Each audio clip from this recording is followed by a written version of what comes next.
Ada satu hadis yang ingin saya sampaikan ke Bapak Ibu, dan ini hadis luar biasa. Hadis luar biasa tentang masalah kegundahan, kegelisahan kita. Rasulullah SAW pernah menyampaikan tentang harta ini, man kana hammuhul akhirah jama'allahu lahu syamlahu wa ja'ala ghinahu fi qalbihi wa atathu dunya wa hiya raghimah. Wa man kana dunya hammahu farraqallahu alaihi syamlahu wa ja'ala al-faqra baina 'ainaihi wa lam ya'tihi dunya illa bima qaddara lahu. Siapa orang yang kegundahannya akhirat, jadi difikirkan itu akhirat itu, menegakkan agama Allah itu yang di kepalanya, kegundahan di hatinya cuma itu, Allah justru akan menjadikan kaya ada di hatinya. Sebelum itu Allah akan merekatkan semua urusannya.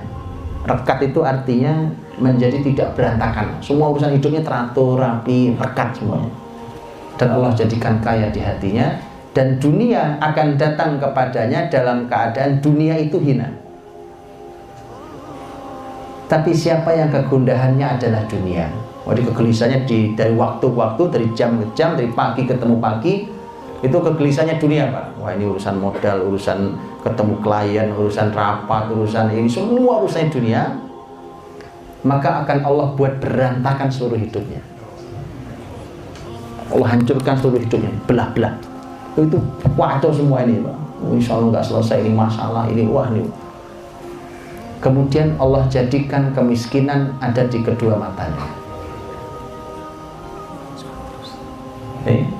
Dan dunia tidak datang kepadanya kecuali hanya sebatas yang ditakdirkan untuknya. Ayo kita dalami lebih dalam, ini kalimat Nabi luar biasa. Dan ini memang masalah kegundahan, masalah kegundahan. Kalau sahabat Nabi SAW dengan hadis ini tidak salah paham, ya. Kemarin di akhir riset kan saya sampaikan tentang aset kekayaannya para sahabat. Tapi itu tidak jadi kegundahan mereka, gitu. Itu enaknya, ya kan, yang disebut dengan harta cuma ada di tangan, nggak ada di hati, itu maksud gitu. Itu hartanya banyak sekali, melimpah ruah, tapi nggak pernah jadi kegundahan mereka. Kegundahan mereka adalah akhirat. Kegundahan akhirat itu ternyata lihat hidupnya menjadi rekat semuanya, menjadi teratur semuanya, hidup nyaman, ini bahagia. Tapi kalau dunia kegelisahannya, maka seseorang akan serba kacau kehidupannya, akan berantakan hidupnya. Dan inilah kalimat Nabi SAW. Nabi tadi mengatakan bahwa ternyata kaya itu tempatnya di hati, dan miskin itu tempatnya di mata.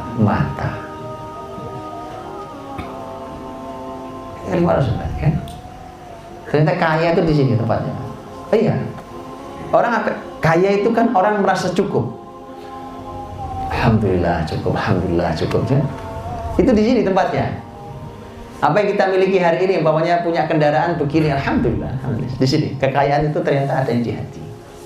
Tapi kalau miskin itu adanya di mata.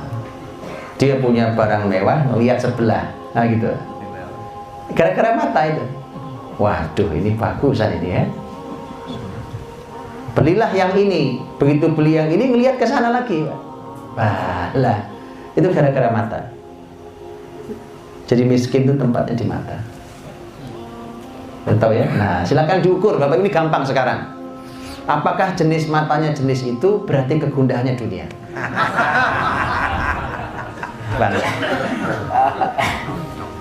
Iya. Berarti memang selama ini dipikirin cuma dunia. Itu begitu.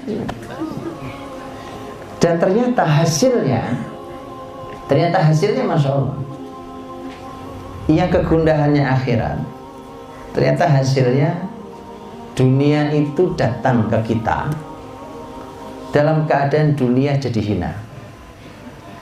Dunia hina, tahu kan?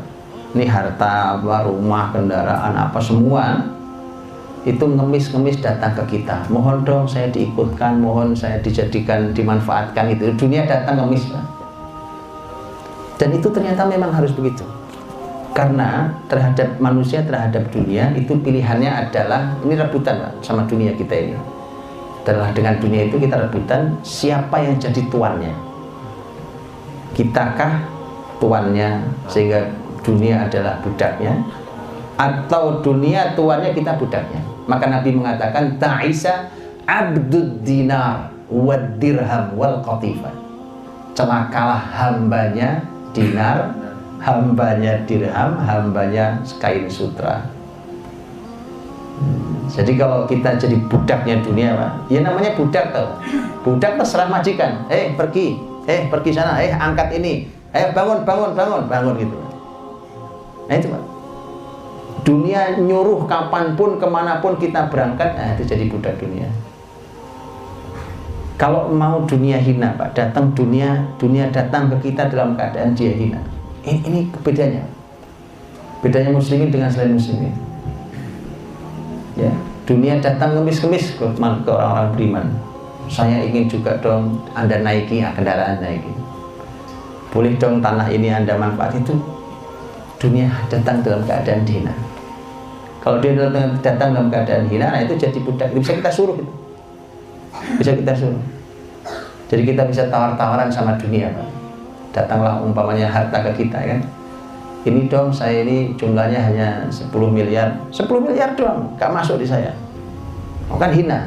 Dunia bilang kalau kita oke deh 100 miliar, gak masuk juga di saya 100 miliar. Jadi bayangkan Pak, namanya hina, barang hina ngemis datang. Dan itulah yang terjadi pada generasi sahabat dulu. Generasi sahabat itu gitu Pak. Karena kegundahan mereka akhirnya dunia datang dalam keadaan hina. Ya.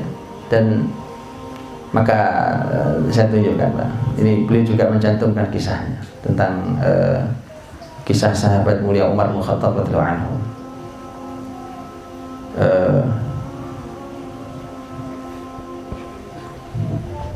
Umar bin Khattab radhiyallahu anhu ketika beliau menjadi khalifah itu kan kekayaan negeri jadi melimpah ruah, karena negeri-negeri kaya Persia dari mulai Irak, Iran, negeri subur makmur kayak itu kan masuk ke tangan muslimin. Kemudian setelah itu Syam, ya, Romawi masuk ke wilayah Mesir, itu kaya raya. Maka datanglah dunia itu hina di hadapan Umar. Emang Umar nggak hina? Kamu datang nggak apa-apa, nggak datang ya nggak usah datang. Muslimin hanya menjalankan tugasnya, kegundahannya akhirat.